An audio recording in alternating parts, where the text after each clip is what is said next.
Amen. Amen. Alléluia. Amen. Que le nom du Seigneur soit béni. Nous saluons nos frères qui sont en ligne et nous saluons nos frères aussi en présentiel. Amen. Amen. Ça fait quelques dimanches, depuis le début de l'année, même la fin de l'année, que nous regardons le sujet de la résurrection. Et on avait fait cette comparaison avec la manne. Amen. La Bible dit que quand la manne descendait, elle descendait, Dieu, il envoyait la manne avant que les enfants d'Israël ne sortent le matin. Donc dès on va dire, le petit matin, le Seigneur avait déjà fait sa part. La Bible dit qu'il venait dans la nuit et il envoyait la rosée. Ensuite, il envoyait la manne. Il dévançait les enfants d'Israël. Et quand eux se réveillaient le matin, la manne était au rendez-vous. Amen. Amen. Mais des fois, c'est l'expression qu'on connaît dans le monde. Quand quelqu'un gagne quelque chose de gros, bien il a eu une bonne opportunité, on dit qu'il a eu la manne. Comme si c'est quelque chose qui est comme genre, c'est donné, mais pour pouvoir le manger, tel que les enfants d'Israël le recevaient, il fallait travailler après. Amen. Donc, il ne donnait pas la manne comme ça. Il la donnait, mais il fallait aller la ramasser. Et quand on la ramasse, on ne peut pas la manger direct. Ce n'est pas comme tu cueilles un fruit et puis tu commences à le consommer. Il fallait aller broyer, piler la manne et faire bouillir. Ou bien mettre ça au four pour avoir la nourriture. Et chaque jour, il fallait faire ça. Amen. Donc, lorsque le Seigneur envoie la parole, il nous demande le même exercice spirituel. Nous recevons la parole comme une manne. Mais il faut l'étudier. Il faut se l'approprier. Il faut la consommer. Il faut la déclarer. Amen. Jusqu'à ce qu'elle produise les effets attendus. Et le Seigneur a commencé à nous parler de la résurrection. Pas parce que c'est un thème qui est à la mode. Amen. C'est pas la mode. C'est pas la mode, mais c'est parce que Dieu a un plan. Et puis Dieu, quand il travaille en fonction de son plan. Et donc, si nous sommes en train de regarder ce sujet, Dieu veut nous faire grâce pour identifier dans son plan ce qu'il est en train de faire par rapport à la résurrection. Et puis nous l'offrir. Amen. Et c'est comme ça que nous devons voir la chose. Et il y a 3 dimanches de cela, on a parlé de la résurrection des morts. Mais on a mis l'accent sur la délivrance de la servitude, de la corruption. Ça c'est un grand mot, hein? Mais je pense qu'avec les 3 dimanches qu'on a fait, on a compris l'essentiel. Et on a dit que on ne peut pas parler de résurrection s'il n'y a pas de mort. C'est parce qu'il y a la question de la mort que le Seigneur donne la réponse à cette question-là par le moyen de la résurrection. Et partout où la mort est passée, la résurrection va passer par là. Pour aller déloger la mort, pour que tout ce qui est mort soit englouti par la vie. Amen. La mort, c'est un processus. La résurrection aussi est un processus.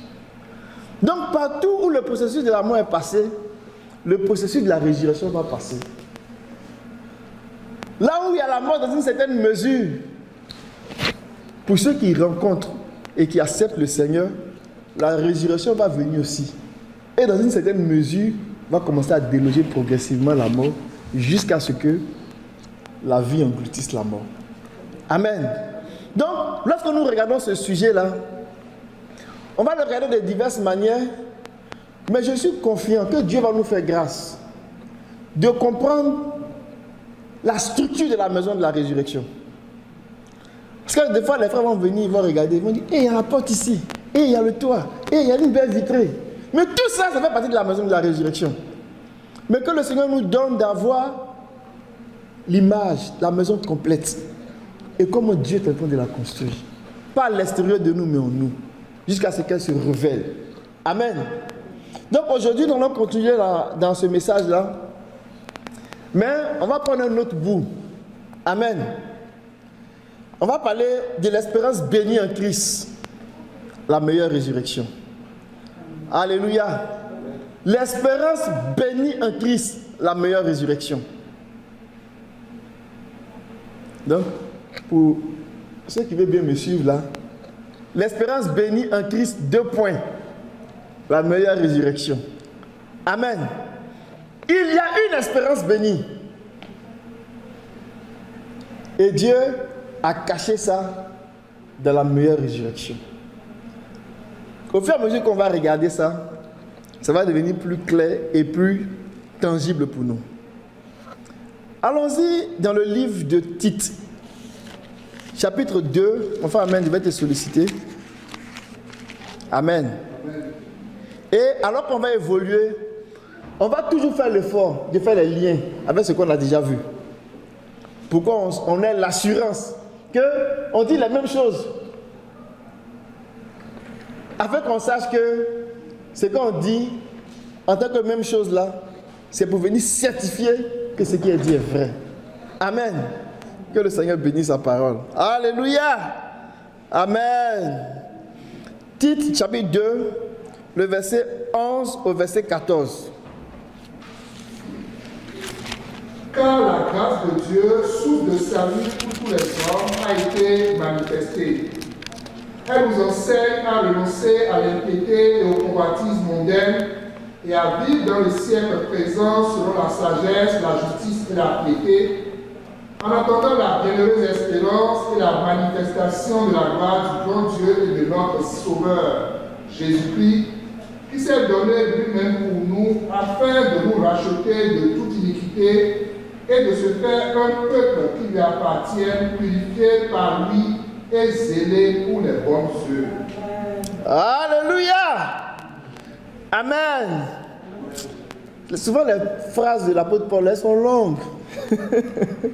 Et puis tu te dis, mais ça va s'arrêter où? À quel moment je vais saisir? Mais elles sont pleines de vie. Quand la parole est écrite, des fois elle n'est pas évidente.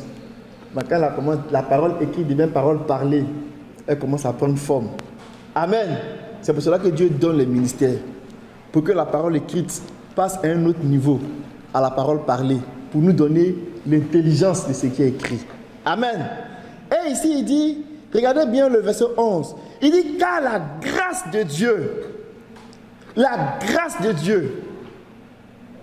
regardez bien le mot grâce, la grâce de Dieu, elle est source de salut pour tous les hommes. Grâce de Dieu, source de salut pour tous les hommes. Elle a été manifestée. La question qu'on va se poser, elle a été manifestée quand? Amen. Elle a été manifestée à quel moment? La grâce de Dieu est source de salut. Ça veut dire que c'est le commencement de la vie en fait. Pour nous délivrer, a été manifestée. À quel moment cette grâce-là a été manifestée? On peut se poser cette question-là, elle est légitime. Amen. Il fallait que la grâce de Dieu se manifeste. Allons-y dans Jean chapitre 1. On va garder ce verset, on va rentrer dedans tranquillement parce qu'il est le fondement de ce partage-là. Hein? L'espérance bénie en Christ, la meilleure résurrection. Quand la sœur Sandra dirigeait ce matin, pour ceux qui ont fait attention, elle a dit ça. Quand elle a dit ça, elle a dit merci Seigneur. Alléluia. Elle a parlé de l'espérance bénie. Alléluia. La grâce de Dieu, dans Jean plutôt, chapitre 1. Les amis, la parole de Dieu elle est trop douce. Elle est bonne à manger. On va lire le verset 16 au verset 17. Et nous avons tous reçu de sa plénitude et grâce pour grâce, car la loi a été donnée par Moïse, la grâce et la vérité sont venues par Jésus-Christ. Amen. Et nous avons reçu nous avons tous reçu de sa plénitude, grâce pour grâce. Amen. Grâce pour grâce. Car la loi a été donnée par Moïse, la grâce et la vérité sont venues par Jésus-Christ. Donc, on vient ici nous situer dans le temps à quel moment la grâce a été manifestée. C'est vraiment important. À quel moment la grâce a été manifestée? Je veux souligner quelque chose. Lorsqu'on est en train de parler de grâce, ne voyons pas un simple concept où on dit, par exemple, c'est la grâce, Dieu est bon, Dieu est gentil, et puis chacun fait ce qu'il veut. Et il y a d'autres même qui ont développé des doctrines qu'on appelle les gracistes. Les gracistes là, c'est Dieu est tellement gentil que même si tu acceptes Jésus, puis tu vis comment tu veux là, Dieu ne va rien faire. Et puis ils vivent dans le désordre. Ce n'est pas de cela qu'on parle et ce n'est pas de cette grâce-là qu'on parle. Dans l'histoire de l'humanité, arrivé à un moment donné, il a fallu que le Seigneur lui-même vienne. Amen. Mes amis, il fallait que le Seigneur vienne parce que c'est sérieux. Il fallait que le Seigneur vienne. Il fallait que le Seigneur vienne. Nous l'avons dit ici que dans Genèse chapitre 1, le verset 28, c'est un verset qui nous permet, c'est comme une porte que Dieu a mis dans les Écritures. Quand tu rentres par cette porte-là, de Genèse chapitre 1, verset 28, là, tu peux traverser toutes les Écritures jusqu'à Apocalypse, chapitre 22, verset 21. Je ne sais pas si j'ai dit le bon dernier verset. Alléluia. Alléluia. Genèse chapitre 1, verset 28, là, c'est une porte qui nous permet de traverser toutes les Écritures. Dans Genèse chapitre 1, verset 21, Dieu va prononcer une grande bénédiction sur l'homme. Amen. Et cette bénédiction-là, la voici. Elle a 5 niveaux. Il dit, je te bénis dans cette terre. Amen. Comme Isaac, comme Isaac a appelé Jacob et puis il a béni Jacob. C'est comme ça que Dieu a béni Adam et Ève. Il les a appelés, il les a bénis. Quand il les a bénis, il les a donné 5 bénédictions. Il a béni les animaux, il a béni les bêtes des champs. Il n'a pas donné la mesure qu'il a donnée à l'homme. Et dans la mesure qu'il a donnée à l'homme, il a dit, sois fécond. Soyez fécond. Amen. Multipliez-vous. Remplissez la terre. Amen. Pourquoi? Assujettissez-la et dominez. Alléluia. Alléluia. Voici la parole que le Seigneur a donnée à Adam. Et nous avons compris que Dieu n'a pas seulement limité Adam, a dit sois fécond, c'est-à-dire sois rempli de mes pensées, sois rempli de ma volonté, sois rempli de mon plan. Je te donne le pouvoir. Vas-y. Dieu a béni Adam et Ève. Il dit, soyez remplis de ma pensée, mais vous ne détournez pas à gauche, ne partez pas. Soyez remplis de ma sémence pour produire mes œuvres. Amen. Et Adam devait rentrer là-dedans, se multiplier. Ça veut dire que tous les hommes qui vont sortir de lui, là, ils doivent être habités de cette pensée-là. Pour qu'il reste dans la pensée que Dieu veut, c'est-à-dire que l'homme soit fait à son image, selon sa ressemblance. Et que l'homme fasse quoi? L'homme se multiplie. Il ne devait pas rester seulement dans la petite portion du jardin d'Éden. La Bible dit que quand Dieu a créé l'homme, il a mis dans le jardin d'Éden. Mais c'était sur la terre. Le jardin d'Éden là. Alléluia. Que le nom du Seigneur soit béni. Vous avez vu les jardins potagers, non? Souvent on a les petits jardins derrière les maisons. C'était un petit jardin. Mais il était rempli de sources de vie. Ce jardin-là était un jardin béni. Mais il a dit à Adam, que tu cultives ce jardin, que tu le gardes. Mais c'était pour faire quoi? C'était pour l'agrandir. C'était pour le développer. Il devait veiller sur le jardin. Et ce jardin-là devait s'agrandir et devait se répandre sur toute la terre habitée. Toute la terre devrait devenir le jardin. Mais pourquoi? Pourquoi? Parce qu'il y avait un problème sur la terre. Alléluia. Vous me suivez très bien. On s'en va vers notre sujet. Mais on fait une introduction. On a dit que Genèse chapitre 1, verset 28, c'est la porte d'entrée des Écritures. Ça nous permet de comprendre beaucoup de choses jusqu'à la fin. Et nous bénissons le Seigneur qui est en train de nous ouvrir les yeux sur ces choses-là pour que nous puissions rentrer dans notre héritage. Amen. Le jardin devait grandir. Alléluia. Le jardin devait grandir. Ce jardin-là devait grandir. Et prendre toute la terre. Parce qu'il y avait des problèmes. Il y avait des problèmes sur la terre. C'est pour cela que quand Dieu a créé Adam, et qu'il était satisfait, il a dit, toi Adam, tu es maintenant prêt pour aller faire mon travail.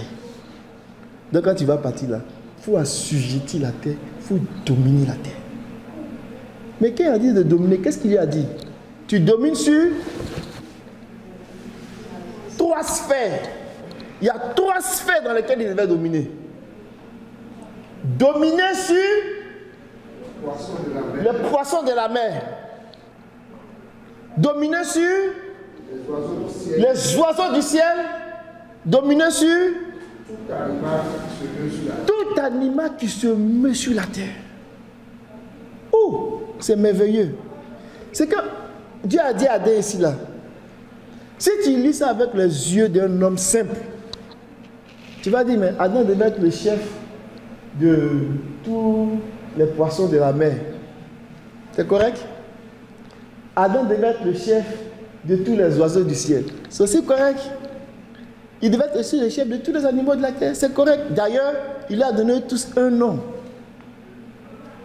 Mais le Seigneur ne parlait pas seulement de ces réalités-là. Il parlait d'autres réalités spirituelles. Genèse chapitre 3, verset 1 nous dit quoi? Satan était l'animal le plus rusé. Il faisait partie du lot là-dedans. En fait, ces sphères-là nous montrent des réalités spirituelles, des principautés, des dominations, des puissances sur lesquelles Adam devait dominer. Et quand on en arrive dans le livre d'Apocalypse, on a une idée très claire. Vous me suivez, non? Adam avait un rôle. Adam devait dominer, il devait assujettir, il devait dominer parce qu'il y avait des problèmes. Il y avait des problèmes parce qu'il y a des gens, je vais dire ça comme ça, il y a des créatures que Dieu a créées, mais qui ont créé le désordre. Allons-y dans Genèse chapitre 1. Ce n'est pas un nouvel évangile, hein. C'est l'évangile même qui est là. Alléluia. Pour qu'on apprécie la grâce de Dieu. Amen. Dans Genèse chapitre 1, le verset 1 à 2, il est écrit que au commencement, Dieu créa les cieux, ou bien dépendamment des versions, on va dire le ciel et la terre. Dieu créa les cieux et la terre. Dieu a fini de créer. Dieu a créé. Les Écritures commencent par Dieu. C'est le premier sujet. Dieu créa les cieux et la terre. Alléluia. En tout temps, il faut commencer par Dieu.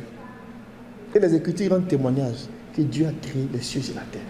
En mettant au commencement ici, c'est pour nous situer dans le temps. Mais c'est Dieu qui est le sujet. C'est lui qui est le commencement de toutes choses. C'est lui qui initie toutes choses. Mais quand il a fini de créer les cieux et la terre, regardez le verset 2. Frère, mais tu peux lire. La terre était informe et vide. Il y avait des ténèbres à la surface de l'abîme et l'Esprit de Dieu se mouvait au-dessus des eaux. Il y avait des ténèbres à la surface de l'abîme et l'Esprit de Dieu se mouvait au-dessus des eaux. Mon frère, est-ce que tu peux prendre une autre version? La version Semeur. Alléluia. On va faire attention. Vous allez voir ce qui s'est passé. Or, la terre était alors informe et vide. Les ténèbres couvraient l'abîme et l'Esprit de Dieu planait au-dessus des eaux. Ça, c'est Semeur. Ok. Parce qu'il y a différents Semeurs. Attends, il y a un Semeur ici, là. Il y a une expression que je cherche.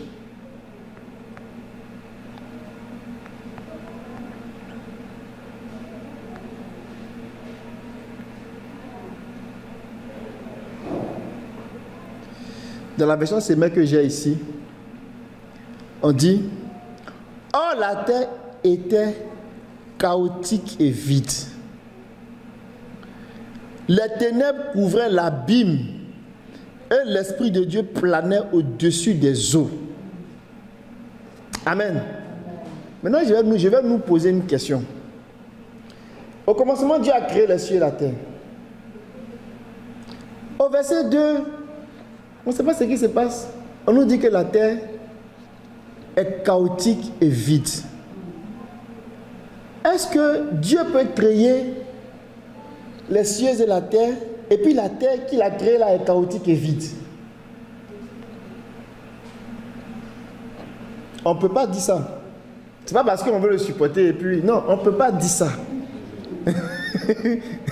S'il avait fait ça, on allait lui dire: pourquoi tu as fait ça? Mais il n'a pas fait ça.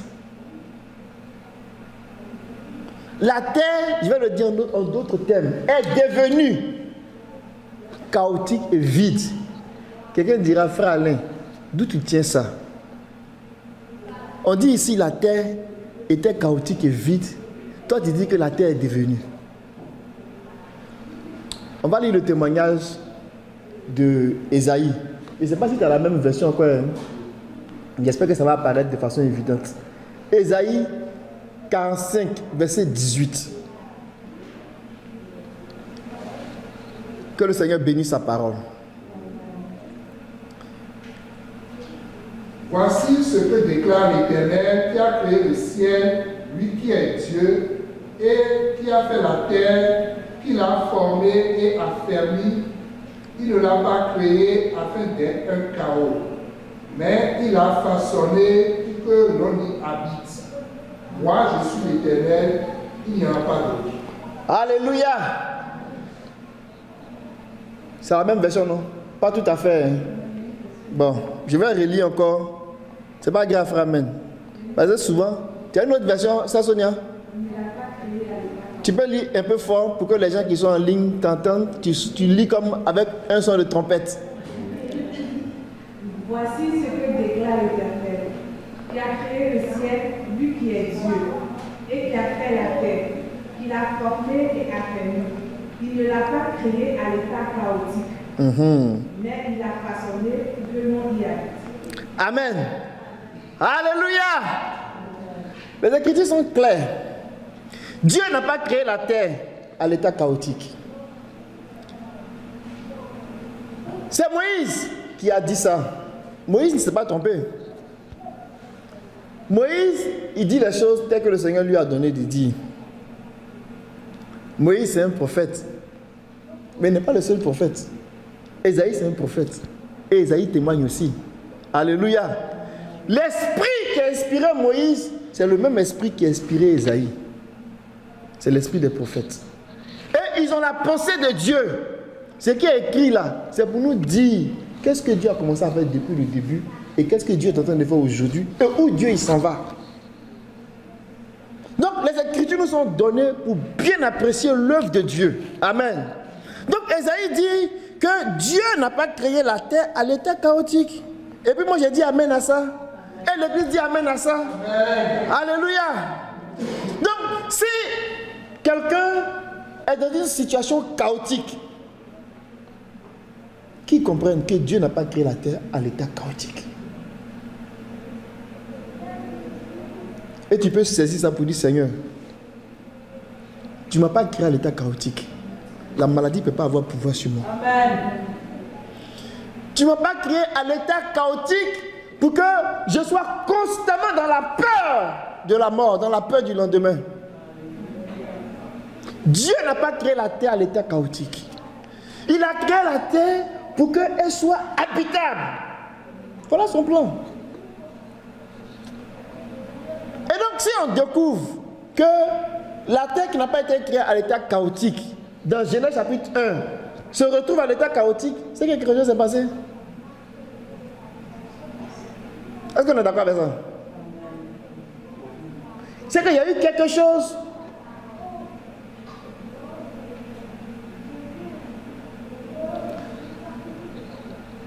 C'est là qui fait qu'on comprend très bien pourquoi Dieu a créé l'homme. Puis je vais l'amener autrement.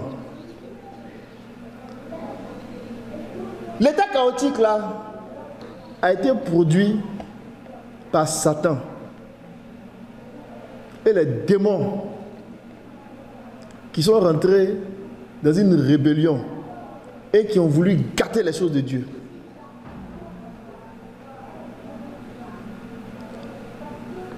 Ils n'étaient pas comme ça au début. Quand Dieu leur avait donné le gouvernement de la terre, là, ils n'étaient pas censés produire ce qu'ils ont produit. Ils se sont comportés comme des fous. Et ils ont gâté. Vous avez déjà loué, vous avez vu quelqu'un déjà qui a loué, qui a mis sa maison en location. Et puis les gens qui viennent louer là, comme ce n'est pas pour eux, ils ne font pas les réparations, ils font les choses comme ils veulent et puis ils gâtent tout. Est-ce qu'on a déjà vu ça? C'est un peu comme ça. Ils n'ont pas pris la chose que Dieu leur a donnée là au sérieux. Ils ont gâté tout. Ils ont tellement gâté là. Quand Genèse en parle, il dit la terre était informe et vide. Allons-y dans le témoignage de Jérémie. Jérémie chapitre 4 verset 23. Ils ont tout gâté. Quelqu'un dira pourquoi ils ont gâté. On va regarder ça dans une autre nourriture. Mais les Écritures ne donnent pas beaucoup de détails. Mais on nous fait constater qu'ils ont gâté. Et c'est parce qu'ils ont gâté que ce que Dieu voulait là, il ne peut plus faire ça. Donc il faut que Dieu répare. Il faut que Dieu recrée. Alléluia. Jérémie 4, verset 23. Je regarde la terre, elle était informe et vide. Je regarde le ciel, il n'y a plus de lumière. Alléluia. Il n'y a plus de lumière. La terre est informe et vide. Les ténèbres ont envahi la terre. Dieu ne peut pas laisser ça comme ça. Donc Dieu va intervenir. Amen. C'est de là que part le processus de la récréation, de la création qui est donnée à partir du chapitre 1 là, à partir du verset 3. Et la Bible dit que Dieu va envoyer la lumière pour répondre aux ténèbres qui sont là. Parce que Dieu ne peut pas laisser son œuvre comme ça. On ne peut pas gâter son nom. Dieu est un Dieu d'ordre et de paix. Il ne peut pas avoir un chaos et puis Dieu est content. Dieu va se plaire là-dedans. Donc Dieu décide de donner une réponse à cela. Amen. Donc, c'est en donnant la réponse pour avoir une terre qui n'est plus chaotique, pour avoir une terre qui est gouvernée comme du monde. Je parle comme nos amis. Pour avoir une terre selon son cœur, Dieu va commencer à mettre des choses en place. Le premier jour, il envoie la lumière. Amen. Le deuxième jour, il va créer le ciel. Le troisième jour, la terre. Le quatrième jour, il va fixer les grands luminaires. Alléluia. Le cinquième jour, il va faire quoi? Il va créer les poissons de la mer, les oiseaux du ciel. Il va créer tout ce monde-là. Le sixième jour, il va faire les bêtes des champs, les bêtes de la terre, et il va terminer son œuvre avec l'homme. Mais ce qui est beau et ce qui est merveilleux, il va nous donner la bonne nouvelle. Il va dire à l'homme, tu as été fait à mon image, selon ma ressemblance. Je te donne le pouvoir maintenant de dominer. Voilà d'où part notre histoire. Alléluia. Alléluia. Et l'ennemi, ce qu'il a fait, voyant la grâce qui était sur l'homme, il a commencé à séduire l'homme. Il a séduit l'homme, et l'homme, c'est-à-dire Adam et Ève, ils ont cédé, ils ont été séduits par le serpent, et ils ont perdu le privilège qu'ils avaient. Ils ont perdu la faveur qu'ils avaient. Alléluia. Alléluia. Et le Seigneur, pour rétablir l'homme dans ce qu'il a perdu, quand ils ont péché, on a vu dans Genèse chapitre 3, qu'est-ce qu'il a fait? Il les a habillés de peau d'animaux. Qui annonçait là l'œuvre de la rédemption. L'œuvre de la rédemption. Mais il a fallu que le Seigneur lui-même vienne. De quelle façon? Alléluia. Il a fallu que le Seigneur lui-même vienne d'une façon pour venir comme restaurer l'homme et remettre l'homme dans son état initial pour que l'homme continue d'aller pleinement dans ce pourquoi il a créé l'homme. Ça veut dire quoi? Que l'homme rentre dans tout son héritage de domination. Amen. Donc quand on revient dans le livre de Tite, c'était un long détour. On comprend ici que la grâce de Dieu là, dont Jean a parlé là, c'était une époque, c'était une saison spéciale pour l'homme. Il dit, Moïse vous a donné la loi. Mais Christ est venu avec la grâce et la vérité. Pour faire quoi? Pour rétablir l'homme dans ce que l'homme a perdu parce qu'il s'est laissé séduire par Satan.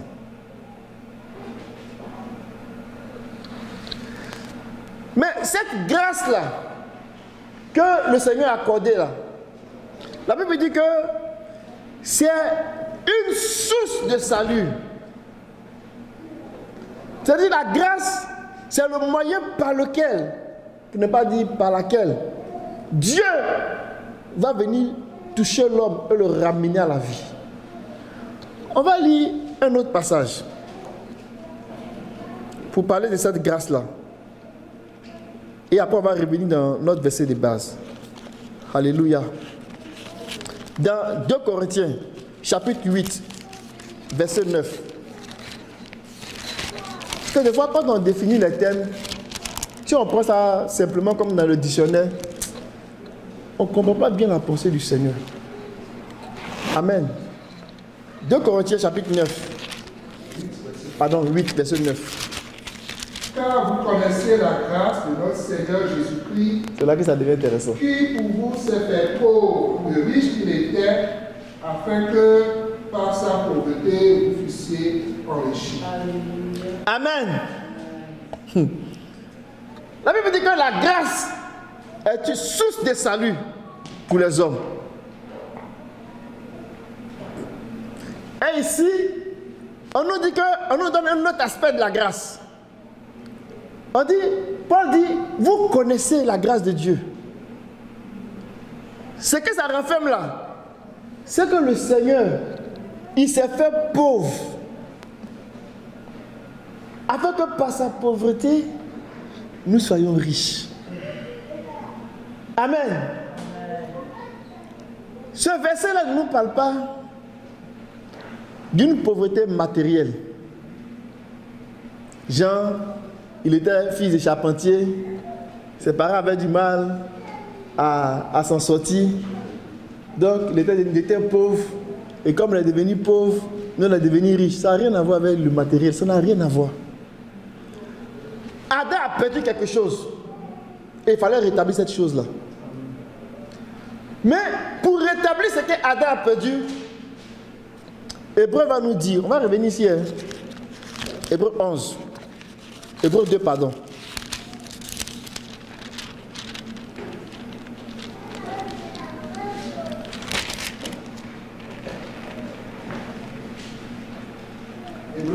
Hébreu 2, versets 16 à 17. Car assurément, ce n'est pas à des anges qu'il vient en aide, mais c'est à la postérité d'Abraham.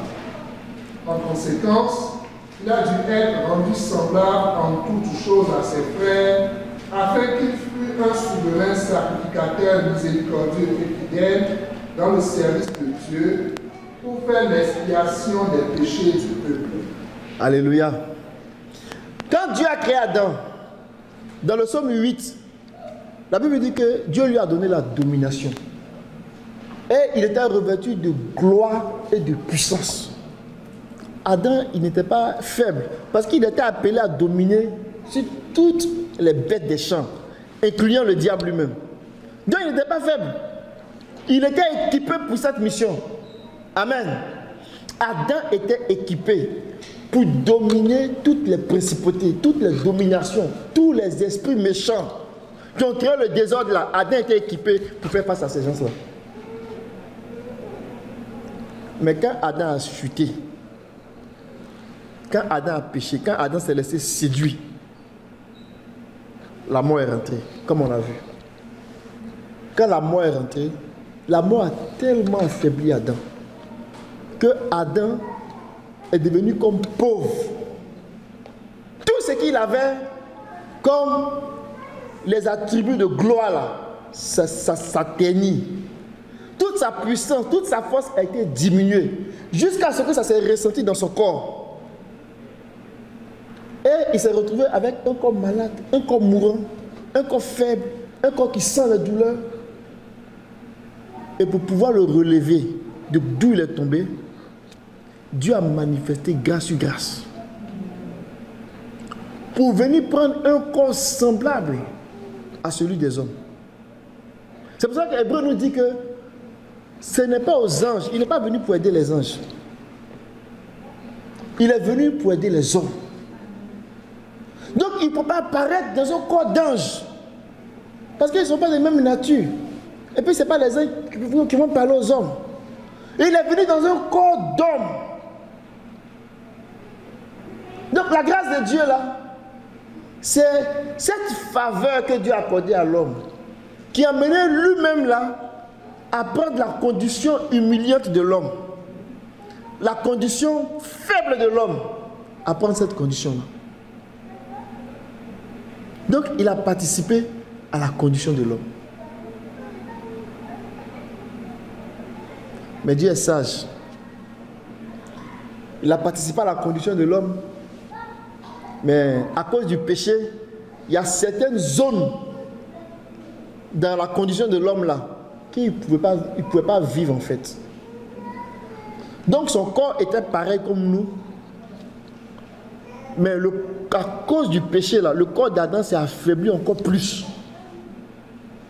Mais le corps que le Seigneur avait était un corps semblable à notre corps, mais pas jusqu'au point d'être semblable en tout point par la dégradation du péché. Est-ce que vous me comprenez?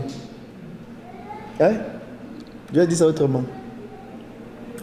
Admettons que le corps d'Adam avant le péché était saint.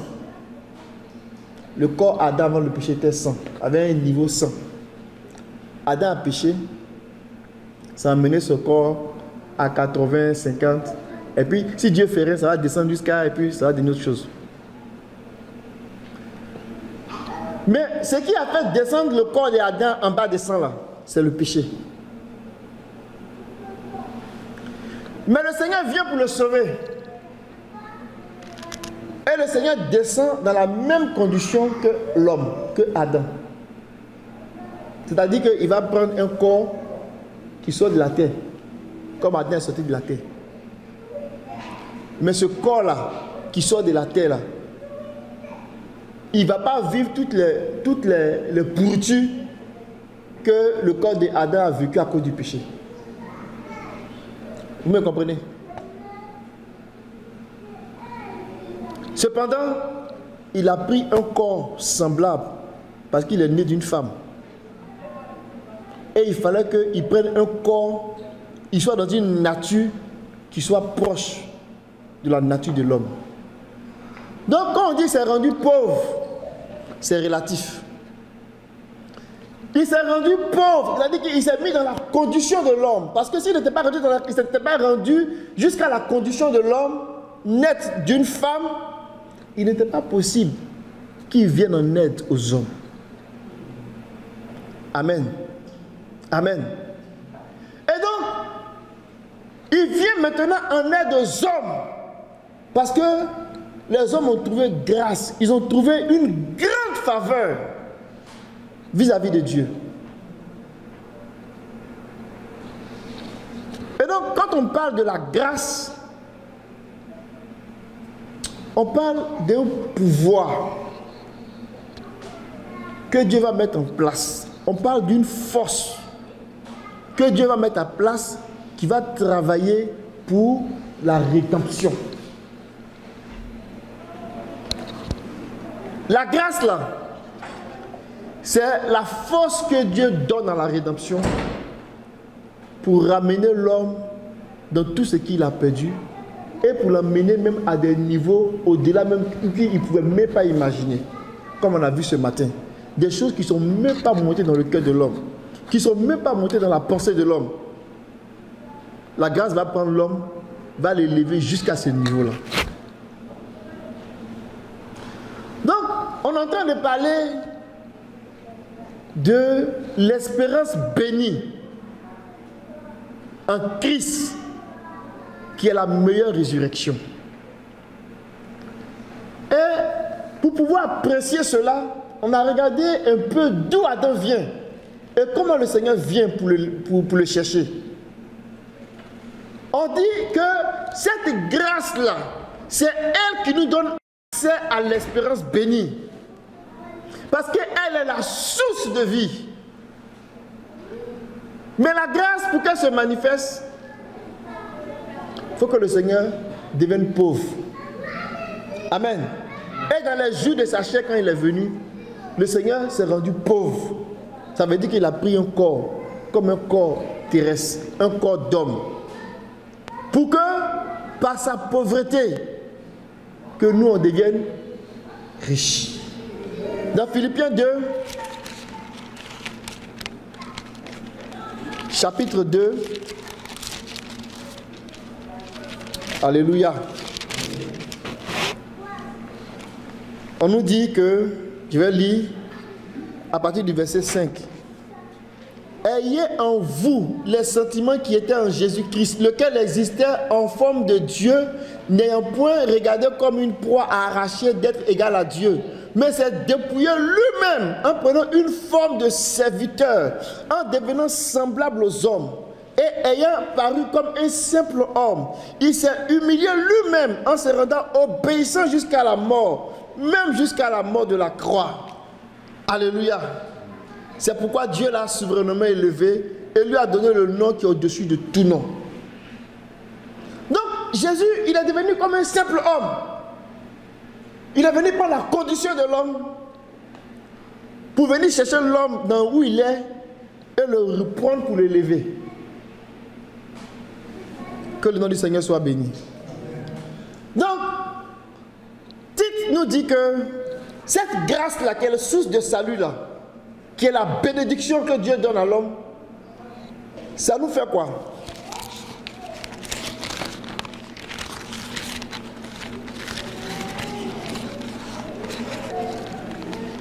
Verset 11, verset 12. Elle nous enseigne à renoncer à l'impiété et au convoitisme mondaine et à vivre dans le siècle présent selon la sagesse, la justice et la piété. Amen. Vous voyez ce que ça fait? La grâce va nous prendre et va nous mettre sur un chemin. Sur un chemin qu'on va appeler le chemin de la vie. La grâce va nous prendre, elle va ouvrir la porte. Elle va dire, voici le chemin de la vie pour l'homme. Voici le chemin de la rédemption de ton corps. Voici le chemin de la restauration de ton corps. Et sur ce chemin-là, c'est comme si il y a des jalons. C'est comme s'il y a des stations. Il y a des étapes. Tite nous dit qu'elle nous enseigne la sagesse de Dieu. Amen. Donc, la grâce de Dieu là, elle nous prend de la condition dans laquelle on est et puis elle nous met sur un chemin. Elle nous enseigne maintenant la sagesse. Amen. Quand elle nous enseigne la sagesse là, comme les frères l'ont partagé ici, il y a plusieurs niveaux dans la sagesse. Il y a la sagesse, connaissance, savoir. Connaissance, savoir. Mais il y a un autre niveau de sagesse. Ce que tu sais là, tu commences à comprendre. Même à faire des tests. Même à expérimenter. Sagesse, compréhension. Il y a un troisième niveau de sagesse. Sagesse, comportement.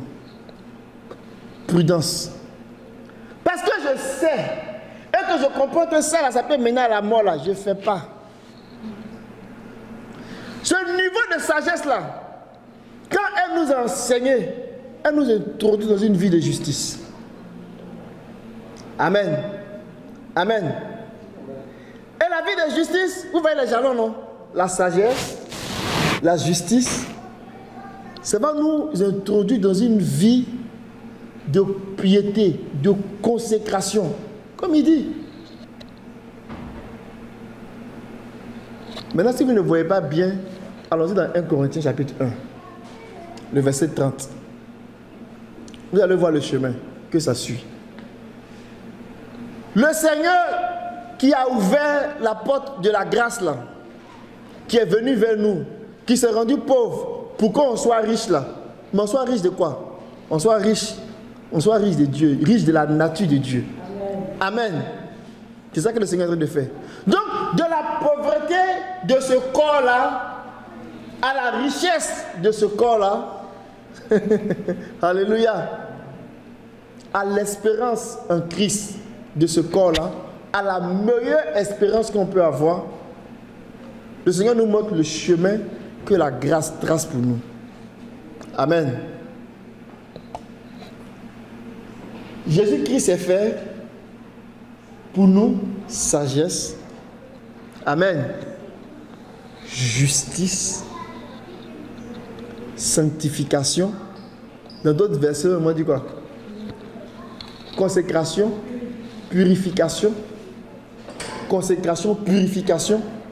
Si on le met en accord avec Tite, il va parler de piété. Amen.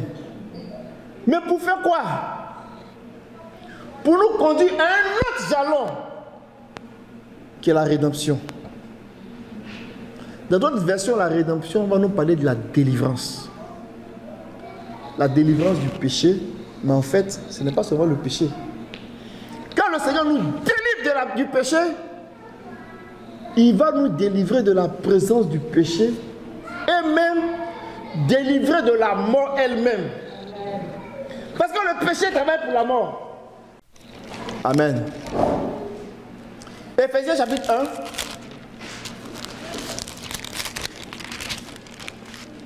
1. Alléluia. Lequel est un gage de notre héritage pour la rédemption de ce que Dieu s'est acquis à la louange de sa gloire. Alléluia. Alléluia. La rédemption là, c'est un vaste programme. Ça commence au début par le pardon de nos péchés. À travers le message de l'évangile qui est aussi la sagesse de Dieu. Amen. Et tous ceux qui entendent là et qui répondent à ce message de sagesse là, ils commencent à rentrer sur le chemin de la vie. Ce chemin de la vie là, c'est aussi le chemin de la rédemption. Donc, ça commence par la rédemption, ça finit par la rédemption. Mais la rédemption de la fin là, c'est la rédemption totale. C'est la rédemption de notre corps. Amen. C'est-à-dire que l'homme est restauré dans tout ce qu'il a perdu. Et même le Seigneur même va donner des choses auxquelles il n'a même pas pensé. Amen. On va atterrir. Il va atterrir. Mais je vais essayer de remettre les choses en perspective avant d'atterrir. Nous sommes en train de parler de l'espérance bénie en Christ. Amen. L'espérance bénie en Christ. Ça veut dire que nous sommes en train de parler d'une bénédiction qui est comme un héritage. L'héritage là, c'est la plus grande richesse qu'on peut avoir. Vous avez vu les héritages des hommes, non? Quand un homme n'est plus, et puis il laisse un héritage, il laisse sa richesse. Là, le plus grand héritage que Dieu peut nous donner là, c'est de ça qu'on est en train de parler. C'est la vie en fait. Mais cette vie qu'il nous donne là, ce n'est pas n'importe quelle vie. C'est cette vie là qu'on appelle la meilleure résurrection. La résurrection est un héritage que Dieu nous donne. C'est un état de vie dans lequel nous rentrons. C'est notre héritage que Dieu nous donne. Et il y a plusieurs niveaux d'héritage. Celui qui n'a pas travaillé beaucoup dans sa vie, il n'est pas à la manière des hommes, et qui s'en va dormir, il va laisser un petit héritage à ses enfants. Celui qui a travaillé beaucoup dans sa vie et qui s'en va dormir, il va laisser un grand héritage à ses enfants. Nous, en ce qui concerne l'évangile, le plus grand héritage que le Seigneur nous donne là, c'est la meilleure résurrection. Amen. La résurrection, c'est un héritage. C'est un état de vie dans lequel Dieu nous met. Où il y a quoi? Où la mort n'est plus.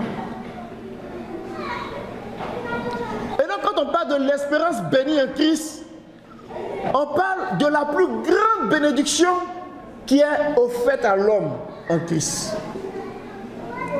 Et cette bénédiction-là, elle vient dans l'œuvre de la rédemption. Amen. Elle commence avec l'œuvre de la rédemption. Elle s'achève avec l'œuvre de la rédemption. Dans Romains, chapitre 3, verset 24.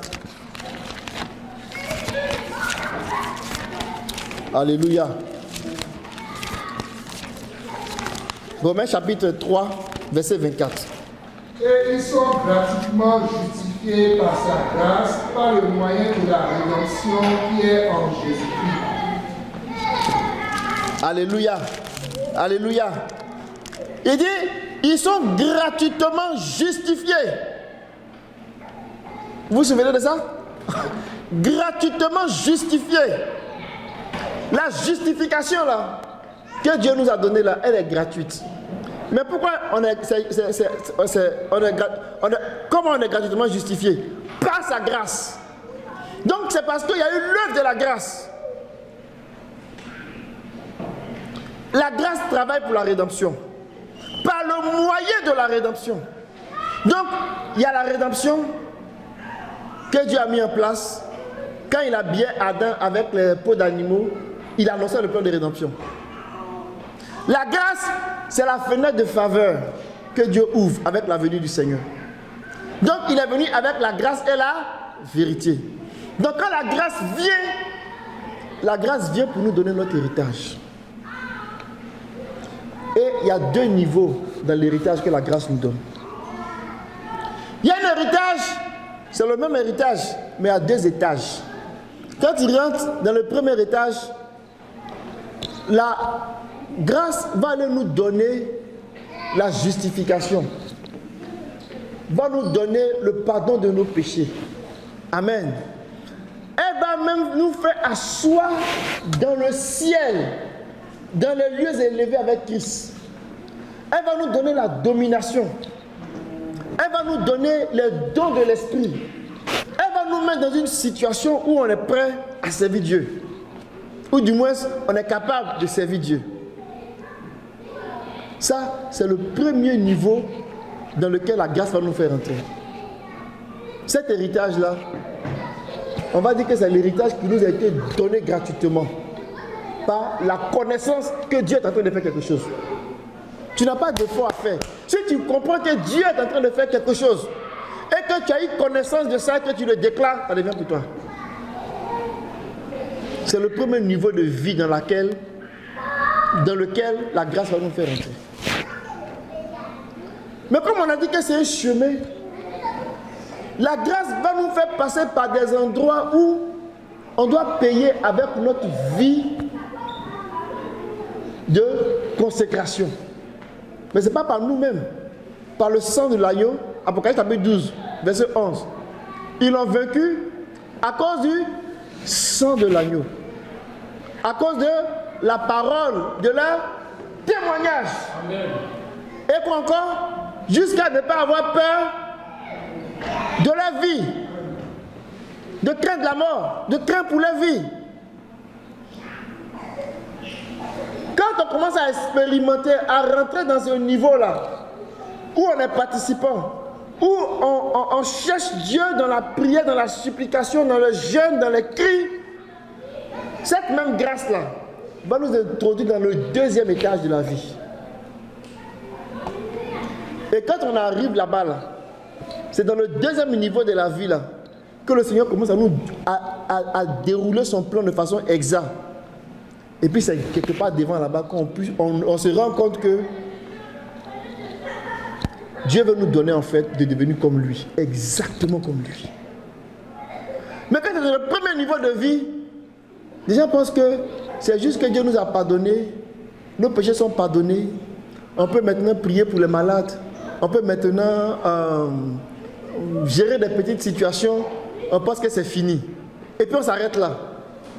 Mais la grâce nous pousse encore plus loin.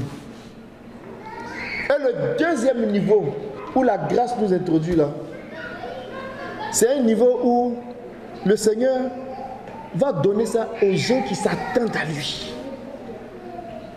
Si tu ne t'attends pas à lui, tu ne vas pas voir ça. C'est pour cela que je vais terminer là pour aujourd'hui. Amen. Dans Tite là, chapitre 2, on a lu le verset 11, la grâce de Dieu source de salut. On a lu le verset 12, elle nous enseigne à faire quoi? À renoncer à l'impiété. Elle nous enseigne la sagesse de Dieu. Elle nous enseigne la justice de Dieu, la piété de Dieu. Mais qu'est-ce qu'elle fait encore? En attendant la bienheureuse espérance et la manifestation de la gloire du grand Dieu et de notre Seigneur Sauveur Jésus. Amen. Donc, la grâce nous fait voyager. Amen. La grâce nous fait voyager. Mais alors qu'on voyage, il y a un soupir, un désir ardent de rencontrer le Seigneur. Et quand ce désir, ce soupir ardent-là est en nous, on peut maintenant manifester toutes les grâces, toutes les bénédictions qui sont associées à la rédemption. Amen. Je vais lire 2 versets et puis je vais m'arrêter là pour aujourd'hui. Allons-y dans Jean chapitre 5. Vous allez voir comment c'est merveilleux.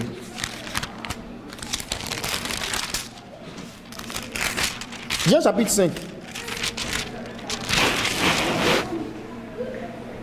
Il dit, je vais lire le verset.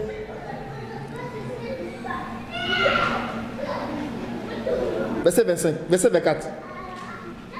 En vérité, je vous le dis, celui qui écoute ma parole et qui croit en celui qui m'a envoyé a la vie éternelle. Il ne vient point au jugement, mais il est passé de la mort à la vie. Alléluia. Il n'y a plus de condamnation pour ceux qui sont en Jésus-Christ. C'est encore de ça? C'est à cause de cette parole-là. Il n'y a plus de condamnation pour ceux qui sont en Jésus-Christ. Et c'est pas compliqué. Il dit que si vous recevez ce que je vous dis là, vous êtes passé de la mort à la vie, il n'y a plus de condamnation pour vous. Alléluia. Je le dis encore même mieux. Il dit, il ne vient point au jugement. Ça c'est plus correct. Il ne vient point au jugement. Il est passé de la mort à la vie. Il ne vient point au jugement. Parce que le jugement n'est pas toujours condamnation. Le jugement est d'abord lumière. Et ensuite, possibilité de condamnation. Dans le sens que, quand Dieu juge, il vient éclairer. Si tu écoutes, tu seras sauvé. Mais quand Dieu vient juger, il vient éclairer, quand tu n'écoutes pas, le jugement devient condamnation. C'est pour cela que le jugement d'Adam est devenu condamnation. Adam n'a pas écouté. Donc son jugement a été condamnation. Il a été condamné à mourir. Mourant, tu mourras. C'est ce que Romain nous dit. Mais quand nous acceptons le Seigneur et que nous écoutons la voix du Fils de Dieu, on est passé de la mort à la vie et on ne vient plus un jugement. Pourquoi? Parce que c'est lui qui est juge en fait. Les Écritures disent qu'il va juger le mort et les vivants. Pour pouvoir être juge, Dieu va donner une preuve à tous les hommes. Lui là, je l'ai choisi comme le juge. C'est pour cela que je l'ai ressuscité parmi les morts. Il va juger la mort et les vivants. Est-ce qu'un homme peut se lever sur la terre pour dire que lui est juge des morts et des vivants? Il n'y a pas quelqu'un qui peut faire ça. Le Seigneur qui est ressuscité là, Dieu l'a donné comme une preuve.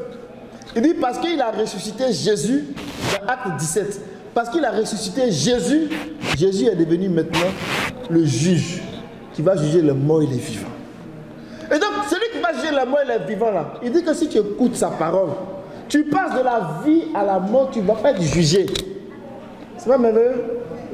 Tu passes de la mort à la vie et tu ne seras pas jugé.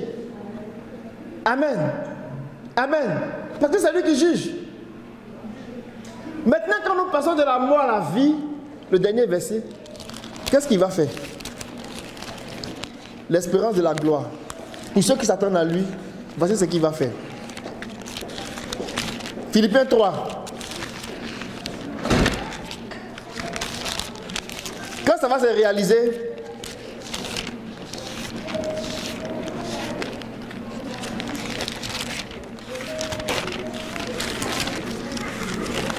Philippiens 3. Alléluia. Regardez le verset 21. Verset 20. Mais notre cité est dans les cieux, où nous attendons aussi comme sauveur le Seigneur Jésus-Christ, qui transformera le corps de notre humiliation. Alléluia. Ce corps pauvre là, qui transformera le corps de notre humiliation en le rendant semblable au corps de sa gloire, par le pouvoir qu'il a de s'assujettir toutes choses. Mes amis, c'est ça notre espérance. Le Seigneur, il nous prend, il nous met sur le chemin. Dans la rédemption là, il nous met sur le chemin. Par le moyen de la grâce. Ça veut dire qu'il nous accorde une grande faveur. Il ne tient pas compte de nos péchés, de nos iniquités. Il ouvre une grande fenêtre de grâce pour nous. Une fenêtre de faveur, grâce sur grâce. C'est un chemin de vie. Et sur ce chemin-là, ce qu'il veut faire là, à la fin, il veut transformer notre corps d'humiliation pour le rendre semblable à son corps de gloire.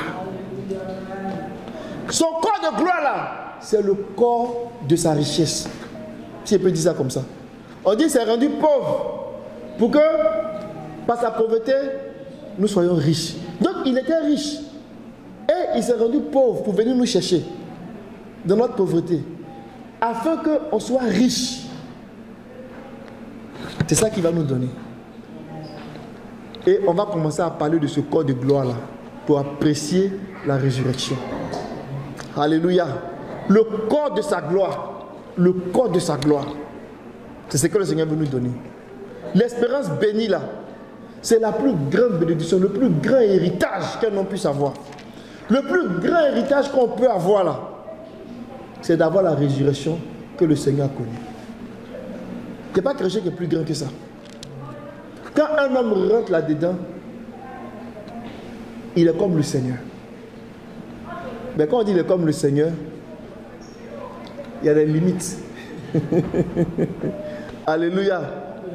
Il va participer à la nature divine. Il va participer à l'incorruptibilité. Hein? Il va posséder l'incorruptibilité et participer à la divinité. Mais il ne pourra pas avoir toute la déité. Toute la déité là, c'est tout ce que Dieu est. Amen. Dieu, il n'est pas quelque part. C'est quelque part qui est en lui. Amen. Dieu n'est pas quelque part. Dieu n'est pas au ciel. Le ciel est en lui. Amen. Mais quand on dit l'homme est rentré, c'est-à-dire que l'homme va profiter d'une nature, d'une dimension, d'une grâce que Dieu a. Mais Dieu, l'homme ne peut pas devenir comme Dieu parce que Dieu n'est pas quelque part. C'est quelque part qui est en lui. Le ciel est en Dieu. Dieu n'est pas au ciel. C'est une façon de parler. Vous me comprenez? Parce que si Dieu est au ciel, ça veut dire que le ciel est plus grand que lui. Ça veut dire qu'il est dans un endroit qui le contient. Mais Dieu est partout. Le ciel en lui. Amen. Le ciel en Dieu. Donc, Dieu ne peut pas être assis sur un trône, quelque part. Et puis, c'est une façon de dire que Dieu domine. Quelque chose ne peut pas contenir le Seigneur. Amen. Rien ne peut contenir le Seigneur. Dieu est trop grand. Mais il fait participer à l'homme certaines de ses grâces qu'il a. Que le Seigneur bénisse sa parole. Alors que nous regardons ce sujet de la résurrection, les facettes que le Seigneur tente de nous montrer, que le Seigneur bénisse cette espérance bénie là pour nous. Que nous puissions comprendre les faveurs, les grâces, les richesses qui sont attachées à cette grande bénédiction. Je vais m'arrêter là pour aujourd'hui et nous allons prier le Seigneur. Alléluia. Merci Seigneur.